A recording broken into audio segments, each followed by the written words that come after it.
Nah, ini adalah salah satu contoh data panel ya. Jadi di sini kita ingin melihat beberapa kota atau kabupaten ya di Provinsi Sulawesi Selatan. Kan beberapa ada kabupaten atau kota. Berarti kan objeknya banyak ya. Kemudian ada tahun dari 2011 sampai 2015. Nah, sini yang kita anggap sebagai Y adalah tingkat kemiskinan. Jadi faktor yang akan kita amati ya, variabel dependennya. Kemudian X-nya adalah pertumbuhan ekonominya gitu. Ya, jadi di sini nah X-nya sama ya. Ini kan XIT ya kan. Ini X1, ini satu kan. Ini XIT, ini adalah YIT-nya. Ya. Nah, kemudian ini ada di tahun 2011 Kepulauan Selayar, tingkat kemiskinannya 13,49, kemudian pertumbuhan ekonominya 8,88.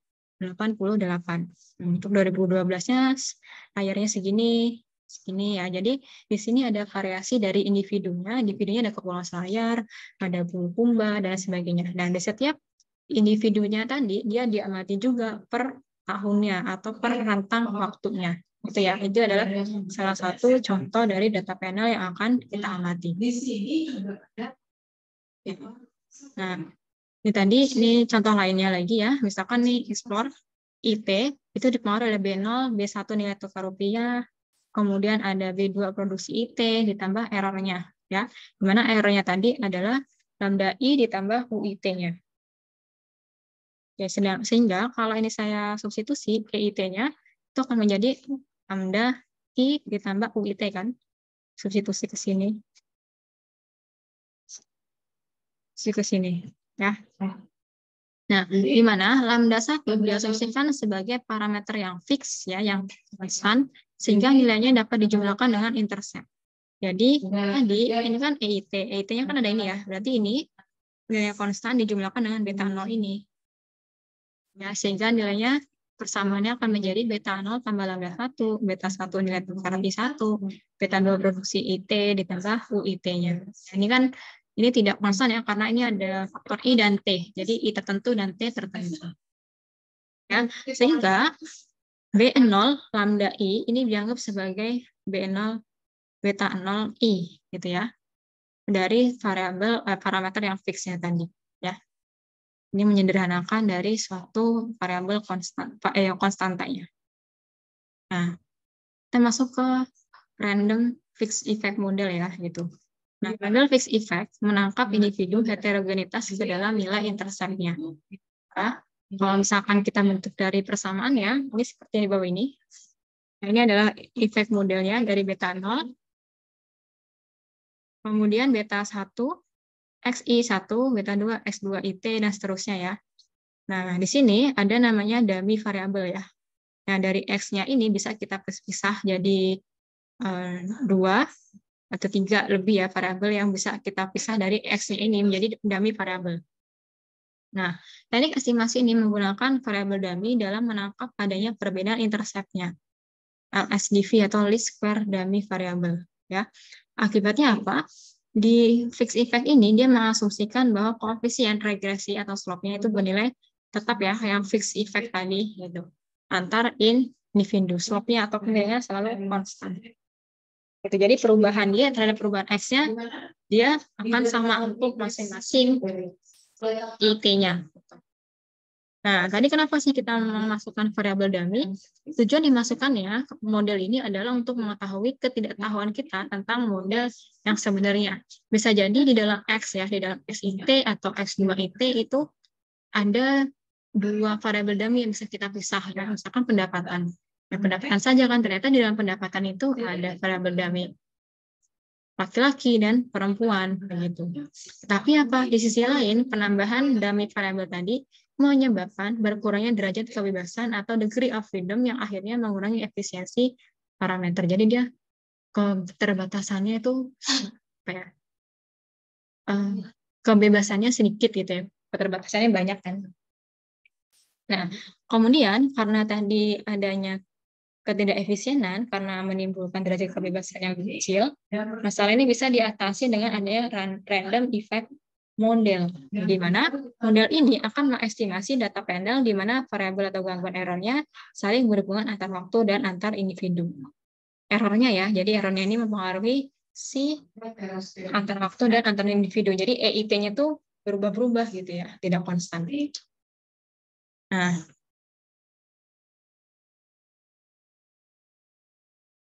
Nah, kalau rem, ini kan tadi kita masih sama ya. Ini fungsi awalnya,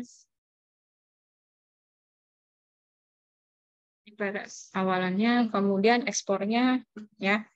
Ini kalau kita jabarkan EIT-nya gitu, di mana lambda 1 diasumsikan sebagai bagian dari error atau randomnya. Nih. Nah, dari rem ini berasal dari variabel gangguan secara menyeluruh yang merupakan kombinasi dari kombinasi time series dan cross section. Jadi ini ada I-nya, di sini ada T-nya. Nah, di sini adalah kombinasi antara cross section dengan time series-nya. Ini nanti saya akan jelaskan ya. Apa sih kita menggunakan random effect, kapan kita menggunakan fixed effect gitu ya. Nah, kita bisa menggunakan beberapa uji ya. Ada pertama kita uji dulu dengan uji Hausman, di mana uji Hausman ini seperti kita bukan dari kesimpulan, hipotesis ya, hipotesis awal H0 dan H1. Kita kan tujuannya ingin, kalau di statistika itu kan H0 itu sesuatu yang akan kita tolak ya sebenarnya. H1 itu adalah yang akan kita uji kebenarannya gitu. Jadi H0 itu adalah yang negatifnya. Jadi HA-nya atau HI ya, kalau misalkan teman-teman biasanya pakai HI, ada korelasi antara lambda 1 dan variabel independen. Ini berarti kita menggunakan FEM, fixed effect model. Ya. Nah, kemudian H0 itu tidak ada korelasi antara lambda 1 dan variabel. Jadi ketika kondisi ini tidak dipenuhi, maka ke sini. Nah, syaratnya apa sih supaya FEM ini bisa terpenuhi gitu ya? Oke. Dari uji Hausman ini kita bisa mendapatkan nilai p-value ya. Nah, tadi kan kita asumsikan di awal bahwa kita awalnya itu HI-nya atau HA-nya adalah pernyataan ada korelasi antara lambda 1 dan variabel independen. Jadi FEM fix. Nah, berarti lawannya apa? Ini sudah saya riset belum ya? Udah ya? Oke. Nah, ketika kita menolak H0 itu bagaimana? Ketika menerima H0 itu bagaimana? Ini ada konsekuensi, ada kriterianya ya. Ketika nilai p-value itu nanti istilahnya didapatkan dari pengkodingan ataupun kita menguploadkan data ya. Gitu. Jika nilai p-value-nya mendekati 0, kecil sekali, atau p-value-nya itu kurang dari alfa itu kan tingkat errornya ya, kurang dari nilai alfa, maka apa? H0 diterima dan HA ditolak. Jadi kita, kalau H0 diterima artinya apa? Modelnya adalah rem. Kalau misalkan p-value-nya lebih besar daripada alfa, kita gunakan model FEM ya, karena dia menolak H0. Menolak H0 berarti menerima HA. Gitu. Ya, jadi ini kita masuk dulu nih ke p-value, di mana p-value kurang dari alfa. Berarti kita terima H0 atau kita menolak HA. Gitu ya.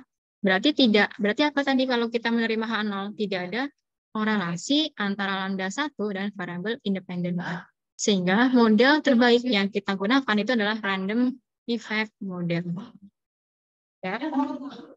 Nah, kemudian ketika nilai p-value itu semakin besar atau bahkan naik gitu ya, atau di mana batasnya p-value itu lebih besar daripada alfa, maka H0 kita tolak, berarti kita tidak gunakan rem, kita gunakan FEM.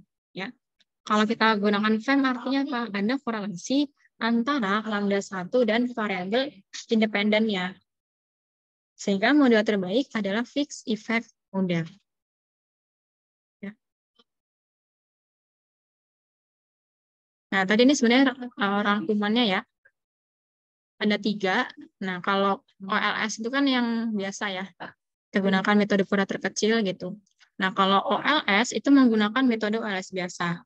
Diasumsikan apa? Setiap unit individu memiliki intercept dan slope yang sama. Tidak ada perbedaan pada dimensi kerat waktu atau dimensi dari kerat waktu itu cross section-nya ya. Kemudian regresi panel data yang dihasilkan berlaku untuk setiap individu. Kalau FEM intercept dibedakan antar individu. Dalam membedakannya, interceptnya dapat digunakan peubah dummy ya. Tadi ada muncul dummy, berarti itu menggunakan FEM. Nah, kemudian karena ada dummy tadi, dia disebut dengan least square dummy variable atau LSDV. Ini namanya dari FEM ya. Kemudian kalau kita menggunakan random effect model, itu intercept tidak dianggap konstan, namun dianggap sebagai peubah random. Jadi kalau ini tadi dia tidak muncul ya perubahan randomnya. Nah, kalau di sini ada interceptnya tadi gitu. Karena tidak konstan tadi, muncullah namanya perubahan random dengan suatu nilai rata-rata. Jadi diambil nilai random 1 berapa, nilai random 2 berapa. Nah, ini dirata-ratakan, dianggap sebagai peubah randomnya. Ya, dikenal dengan metode error components model. Nama lainnya ya, karena tadi kita ada randomnya kan, yang membuat kita ada errornya. Nah, makanya random effect model adalah error components model. Ada yang tanyakan dulu sampai sini?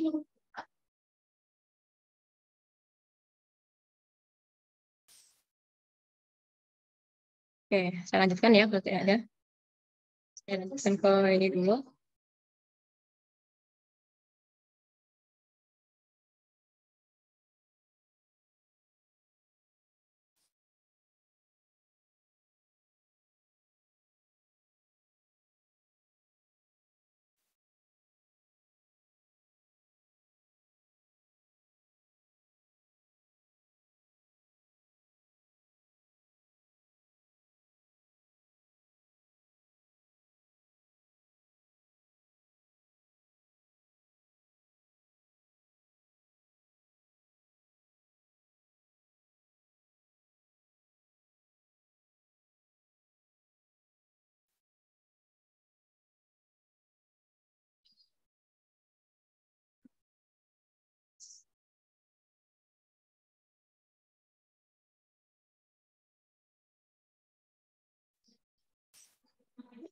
Saya skip dulu ya. Ini saya ambil dari paper orang lain ya. Jadi kalau misalkan ada penelitian, dia akan meneliti seperti ini.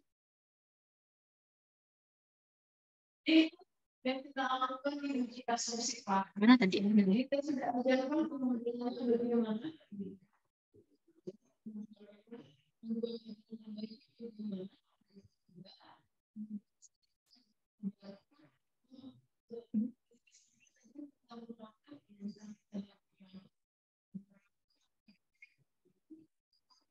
Oke, ini adalah salah satu contoh paper ya punya orang. Ini dia menganalisis bahwa metode regresi data panel untuk peramalan konsumsi energi di Indonesia. Nah, sini dia membuat suatu tinjauan pustaka dulu ya. Jadi nanti ini pengantar. Dia itu menentukan bahwa datanya itu modelnya apa ya. Nah, ini kan sebenarnya kalau data panel yang kita punya tadi kan modelnya nih ya, YIT sama dengan alfa, beta 1, XI, XIT, ditambah beta 2, X2 IT, ditambah errornya ya. Nah, ini sebenarnya mirip ya. Ini tuh adalah errornya. Kemudian ini adalah beta I1 dengan XIT. Kemudian ini adalah beta 2 dengan X2IT. Nah, tapi di sini dia tidak ada alfanya. Jadi alfanya dianggap 0. Jadi ketika semua semua variabel bebasnya 0, maka variabel dependent atau Y-nya itu juga bernilai 0 sehingga alfanya dianggap 0 ya, gitu. Nah, di mana tadi kan kita lihat ya bahwa ini I menunjukkan apa? Cross section untuk sejumlah K itu adalah maksimumnya ya dari I sampai K. Kemudian T ini adalah menunjukkan waktu sejumlah T. Ada berapa sih nanti T-nya gitu. Nah, kemudian terdapat T variabel bebas XIT ya. XIT ini adalah variabel bebas di X11. Berarti artinya apa? Data ke 1, waktu ke 1 gitu ya. Tidak termasuk dengan konstan ya. Dia tidak masuk ke dalam konstanta karena dia nilainya berubah-ubah.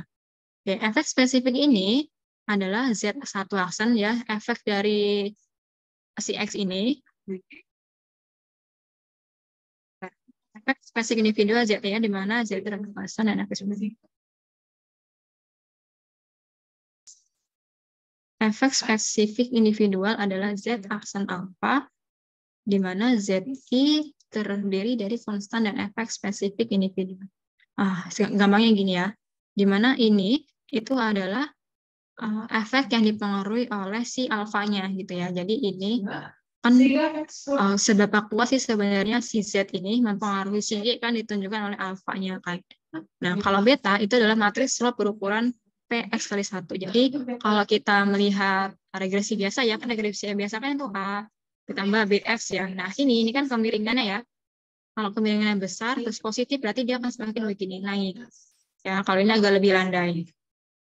Kalau ini negatif. Nah, ini ada beberapa macam model yang nanti akan digunakan. Pertama, dia mencoba untuk menganalisis tentang full regression ya. Kita awal tadi, model ini mengasumsikan apa? Bahwa ZI hanya terdiri dari konstan saja. Atau dapat diartikan bahwa tidak ada efek spesifik individual ZI. Tadi itu apa sih? Nah, ZI itu berarti X2I-nya ya. Berarti X2I-nya dianggap sebagai nilai yang konstan. Selain dia konstan apa? Dia itu alfanya, interceptnya dan slope-nya dia akan konstan ya. Di sini ada alfa, ada beta. Nah, tadi kan awalnya kita punya beta 2 sama X2I ya. Nah, karena dia itu konstan, maka tidak dimasukkan gitu. Jadi kita hanya melihat adanya intercept yang konstan dan beta yang konstan kan. Kalau full regression itu modelnya seperti ini. Nah, dalam masing-masing model CEM ini adalah common effect model atau pool ya, nama lainnya, merupakan observasi I dan ke T waktu variabel bebas penjelas P. Ini adalah slope-nya atau kemiringannya. Oke. Nah, kalau mengevaluasi CEM, ini kita bisa beberapa model ya, ada OLS, berarti kalau S namanya pool regression dan lain sebagainya.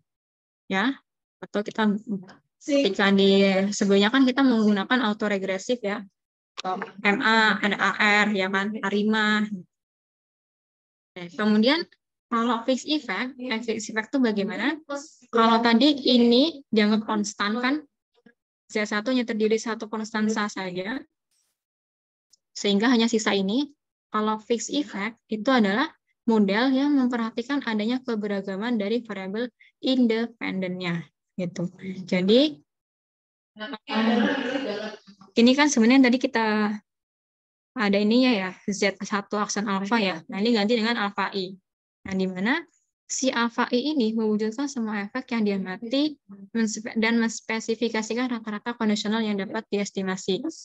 Ya, atau dia masukkan alfa 1 ini diperlakukan sebagai parameter tetap yang tidak diketahui dan akan diestimasi. Berarti ini kita anggap dulu nih, kita belum tahu nilai A-nya, alfanya gitu ya. Ketika kita melihat alfanya, kita nanti akan dapatkan si nilai dari Z-nya dan alfa-nya gitu ya.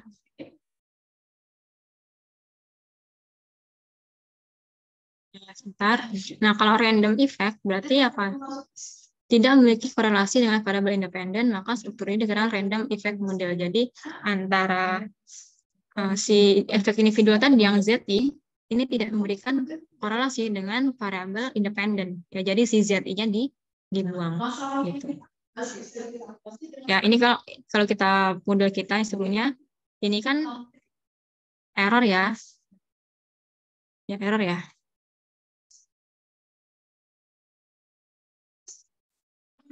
EIT ya. EIT sama dengan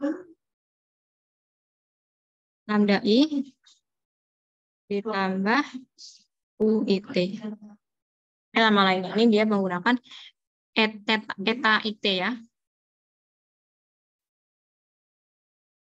Next lagi saja ke sini kita langsung ke uji. Ya, kalau tadi kan kita ada uji Chow ya, sama uji Chow, uji Houseman. Nah, sebenarnya ada 3 uji yang harus kita lakukan untuk menentukan dia tuh bagusnya di FEM atau RAM. Tadi hanya salah satu uji saja ya untuk uji Houseman. Nah, kita akan melihat tentang uji Chow. Ya. Nah, uji Chow digunakan untuk mengetahui apakah model FEM itu lebih baik daripada model CEM ya. FEM tadi apa? FEM tadi adalah yang kalau CEM itu random ya, FEM itu fix gitu. Berikut merupakan statistik ujinya. Nah, untuk melihat apakah dia itu cowoknya itu lebih cenderung ke fem atau cem, kita gunakan F hitung. Nah, nanti kriterianya apa? Jika nilai F hitung lebih besar daripada F tabel, ya, F ini kan ada ini ya, alfa K-1 ya, kalau kalian pernah belajar di ADS itu. Kemudian ada KT min K min K. KT ini apa? Jumlah sektor. T adalah periode waktu. Berarti ini K ini anggap saja I ya. Ini I. Ini ya, ini. P apa? P adalah jumlah parameter. Berarti berapa kali betanya? Ada beta 1, beta 2, atau beta 3 itu jumlah parameternya ya. Nah, nanti dicari kan kalau tabel Z gampang ya. Misalkan Z 0,5. Nah, langsung ada tuh di kiri 0, atasnya 5 gitu kan. Nah, kalau untuk tabel F ini ada alfa sama komanya kan. Itu ada 2 yang indikatornya ya. Atau DF1 sama DF2 lah ya, ini kalau misalkan kalian bingung ini DF1, ini DF2 gitu ya. Nanti dicari apakah benar kalau nilai F hitungnya, kalau F hitung lebih besar daripada F tabel, maka yang dipilih adalah model FEM ya. Maka modelnya FEM ya. Kalau untuk Hodge-Hausman tadi kan P-value-nya harus lebih kecil ya, harus lebih besar juga ya. Kalau memilih FEM ya, kalau lebih kecil yang kita gunakan adalah RAM. Ya, ini uji yang cowok tadi. Kemudian uji Lagrange multiplier. Nah, bentar ya, tadi saya belum menjelaskan ya. Hitung itu apa? Hitung itu adalah ini ya, RSS1. RS itu apa ini ya? Residual of sum of square common effects model. Nah, ini diambil dari residual sum of square akar kuadratnya ya. Sum of square jumlah dari akar ya, dari efek modelnya. Kemudian kalau RS2 merupakan residual of square fixed effect modelnya. Berarti ada common-nya berapa, kemudian ini punyanya si effects modelnya. Kita bandingkan untuk mencari F hitungnya. Kalau dia lebih besar, berarti kita gunakan FEM-nya. Kalau F hitungnya lebih kecil daripada F tabel, berarti kita gunakan FEM ya, atau CHEM. Oke. Kalau uji cel kita gunakan model F ya. Kemudian kalau uji Lagrange multiplier itu digunakan untuk pengujian random effect yang didasarkan pada nilai residual dari model common effect-nya. Nah, kita gunakan uji LM ya, LM ini seperti ini. Nah, ini tabel chi-square-nya ya.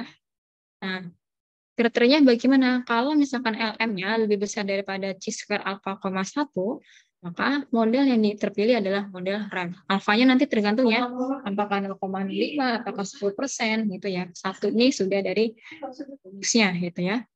Nah, nanti untuk mencari LM-nya adalah menggunakan KT atau I kali T ya, dibagi 2 kali T-1 gitu ya. Ini adalah sigma dari apa ini?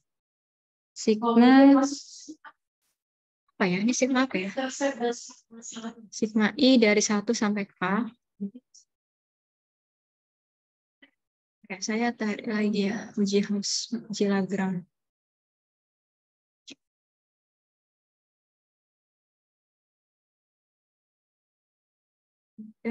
Model uji Hausman.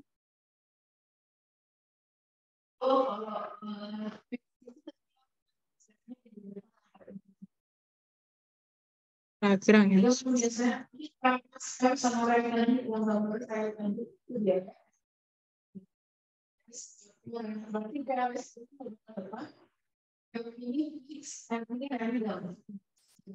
Ini harusnya rumusnya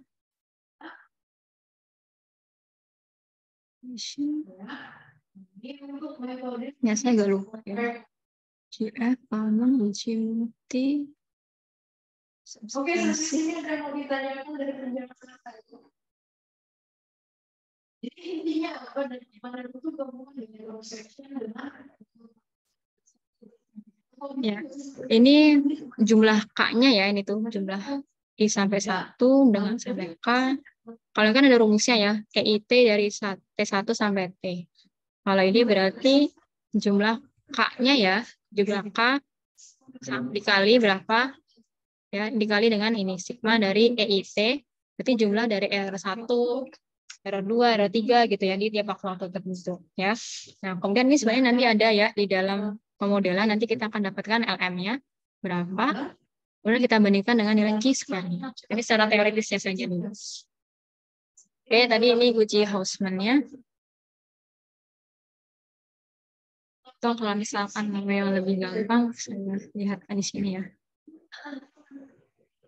Ini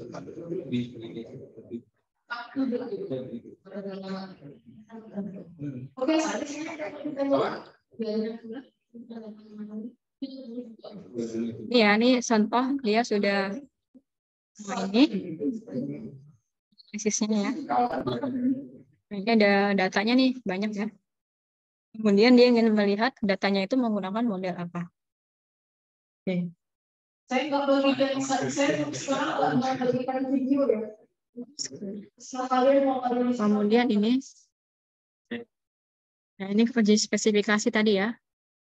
H0-nya ini juga uji Hausman-nya. Dari rangkumannya sini ya. Nah, ini ada rangkumannya. Kalau fixed effect model seperti ini, random effect-nya, nah ini saya memperlihatkan uji ini ya, spesifikasinya tadi ya. Nah, ini kalau misalkan ada nilai LM-nya ini 79,99. Nah, sedangkan nilai Q-square-nya berapa? 3,81 seterusnya. Nah, nilai LM-nya lebih besar daripada nilai Q-square, sehingga apa derajat bebasnya itu sebesar 1 signifikan terhadap alfa 5%. Artinya kalau kita gunakan tes ini, kita akan memilih model RAM ya. Gitu. Nah, jadi nanti dari segi uji Hausman, kemudian uji Lagrange ya, kemudian satu lagi apa uji Chow, itu harus menunjukkan model yang sama ya, supaya nanti kita itu kesimpulannya bisa satu. Nah, nanti kalau misalkan nih dari segi Chow gitu ya, ternyata kita lebih cenderung ke RAM. Uji Hausman kita ke PEM. Satu lagi uji Lagrange kita ke PEM. Dan pilih yang mana yang paling besar ya. Makanya ada ganjil kan kalau genap itu kan nanti ada yang sama ya. Ini kita gunakan ketiga uji tadi untuk melihat sebenarnya model panelnya itu model apa. Seperti itu 29 dari 40-an. Oh, ini lah kan. 29. Nah, sebenarnya ini apa ya? Mirip ya dengan ADW itu, dari waktu kita sudah datanya, udah tahu nih bahwa datanya adalah data time series. Nah, tapi kita belum tahu kan spesifik modelnya itu apa gitu. Sama dengan ini, kita sudah tahu bahwa datanya adalah data panel, tapi kita belum tahu model fixnya apa. Berarti tadi ada pulse, ada POLS ya, kemudian ada FEM, ada RAM, ada 3 itu ya, yang inti di dalam pemodelan data panel ini.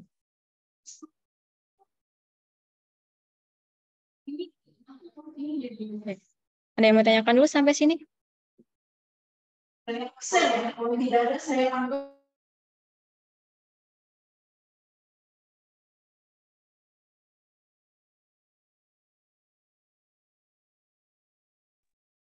Iya, di tempat saya 30 orang. Lainnya pada kemana ya?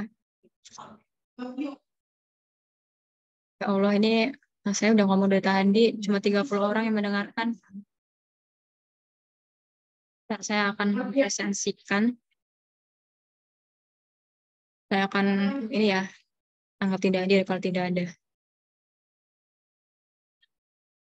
Saya dari 50-an, berapa 40 sampai 50 kan ya? Hanya sedikit yang hadir. Ada 50 loh, 50 orang.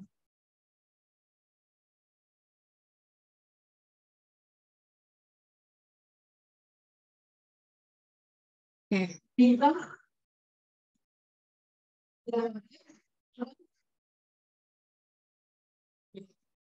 Ini ya saya panggil ya, yang tidak hadir berarti tidak hadir berarti tidak hadir. Teguh, ada Teguh Arif Mulyana? Ada, Bu. Oke. Justin Tinggur? Hadir, Bu. Binti? Nita? Hadir, Bu. Alfian? Alfian ada? Tidak ada ya? Cuma 30 nih saya lihatnya 30. Dua berarti. Alfian tidak ada. Kemudian Devi tidak ada. Marhani? Farhani Zahra Nurendra. Nggak ada. Dea Sukma. Hadir, Bu. Yonisa. Hadir, Bu. Sinyalnya susah katanya. Siapa?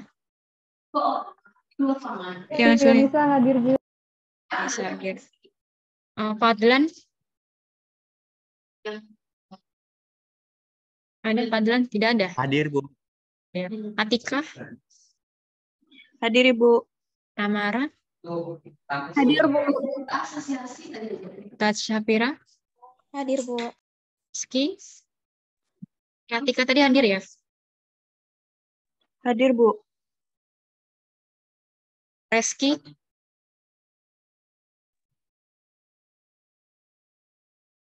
Tidak ada. Alfa. Hadir, Ibu. Nadia. Hadir, Bu. Fadila. Muhesa. Hadir, Ibu. Nadira. Hadir, Ibu. Lis Nurani. Hadir, Bu. Fadia. Nah, tadi Fadia tadi saya. Fadia ada. Ada, Ibu. Raihan. Ada, Ibu. Wulan Ayu Windari.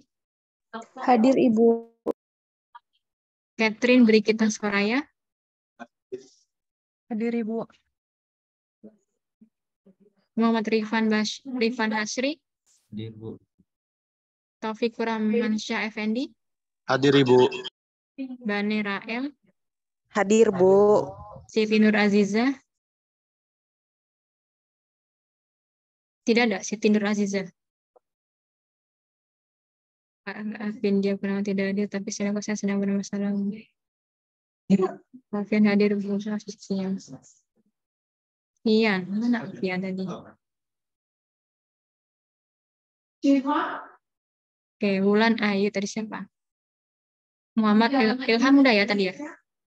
Belum. Hadir, Bu. Siti Nur Aziza? Siti Nur Aziza? Tidak ada? Oke. Muhammad? Hadir ya? Apa di tempat saya jadi lambat ya suaranya?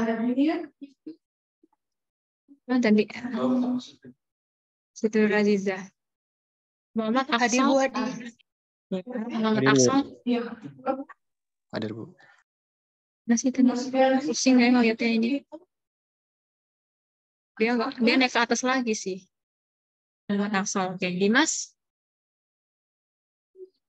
Dimas Hadir, ada Ibu. Dimas? Oke, Dian? Hadir. Dian Mayasari? Hadir, Bu. Kevin? Kevin Anugrah tadi ya? Kevin? Nggak ada ya? Robi Hidayah? Robi Hidayah? Tidak ada. Fairunisa? Hadir, Bu. Randi? Sandi hadir, Bu. Oke, Nakre? Hadir, Ibu. Doni? Registrasinya sepertinya, Bu. Ada? Hadir, Bu. Mungkin hadir. Oke, sudah saya checklist tadi. Kemana tadi, Kevin?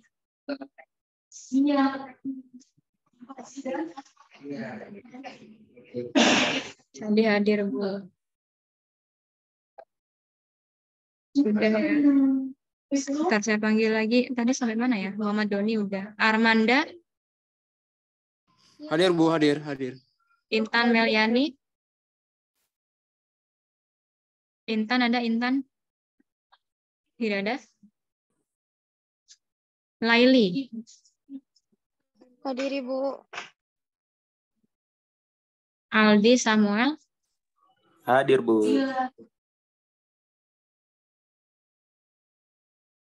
Aldi Samuel. Danar? Danar Hadir, Zahra. Ibu. Hadir, Ibu. Ya, Lanang? Hadir, Ibu. Michael? Hadir, Ibu.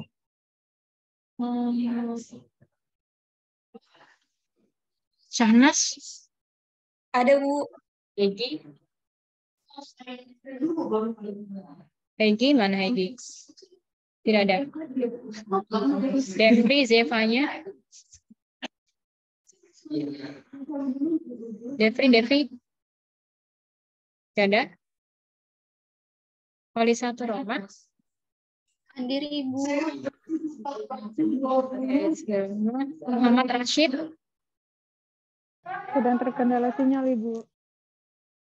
Deborah. Hadir, Ibu. Yang tidak hadir. Hadir, Bu. Ya, sudah tadi. Berarti yang tidak ada Devri, Egi, Intan, Robi, Reski. Robi hadir, Ibu. Gimana Robi? Hadir. Berarti Devi Mulyani nggak ada, Marhani tidak ada. Marhani hadir, Ibu. Devi udah keluar dari ITERA, Ibu. Iya, Reski tidak ada. Intan tidak ada. Peggy. Intan kemana Intan? Ibu Intan hadir, Ibu.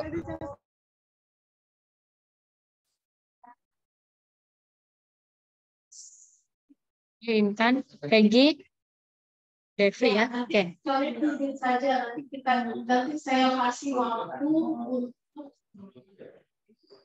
Nah, untuk pertemuan selanjutnya nanti kita akan lakukan ya. Kita matikan dulu.